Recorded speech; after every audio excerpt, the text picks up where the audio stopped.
Hello and welcome to our presentation. My name is Dr. Katerina Metersky and I will be the lead presenter on behalf of my team.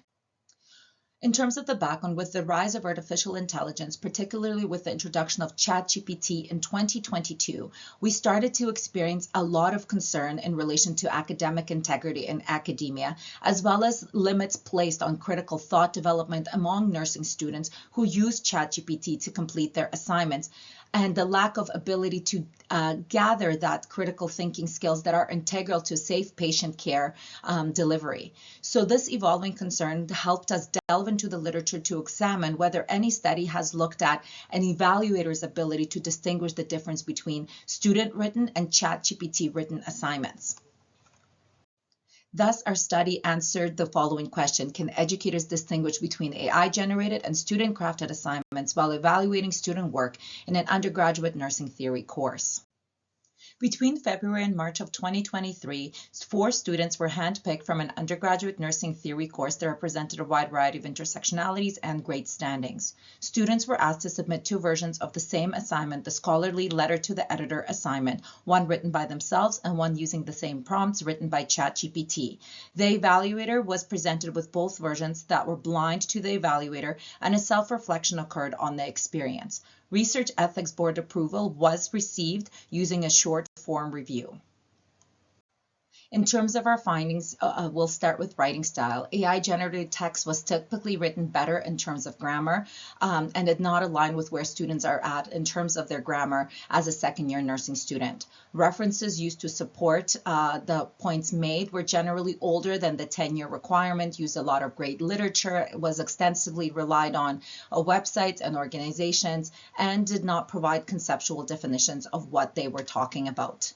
In terms of existence of references for AI papers, URLs did not actually lead to the source that they were quoting, and the references either did not exist for scholarly resources or were not accurate. In terms of detail included, AI papers generally had shorter paragraphs, lacked depth of discussion. And finally, alignment to what was discussed in class in relation to the assignment was lacking in AI-written papers. So while we did find these key differences, students can get better with using ChatGPT to mask our ability to detect AI use. For example, prompts. Students can enter the requirement for italicizing of journal names as per APA, specific formatting instructions, restrictions related to the literature in terms of the years they want and the type of literature and length of the paper.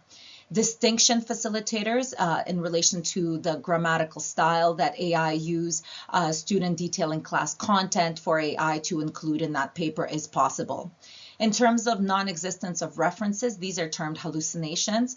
And in ChatGPT, there is reinforcement learning from human feedback. So ChatGPT is getting better at the types of references it's using as more individuals use ChatGPT and provide feedback on it.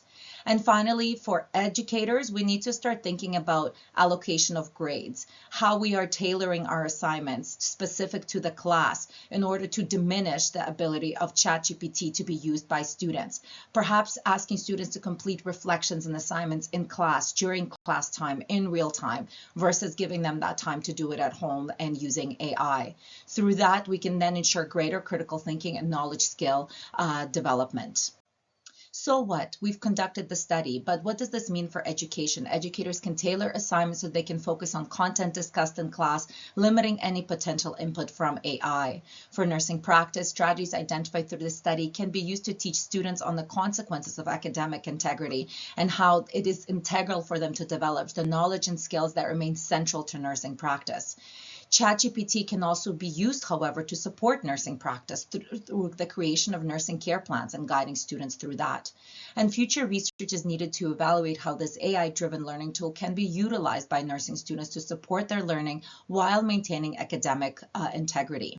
So in conclusion, AI papers and student-rated papers can be distinguished, but course assignments must take AI technology into consideration when creating students' assignments in order to ensure critical thinking development. AI can be used as a supportive tool to enhance students' scholarly processes if used correctly and from support from the educator. Here's a QR code to our references and my contact information. Thank you for listening to our presentation.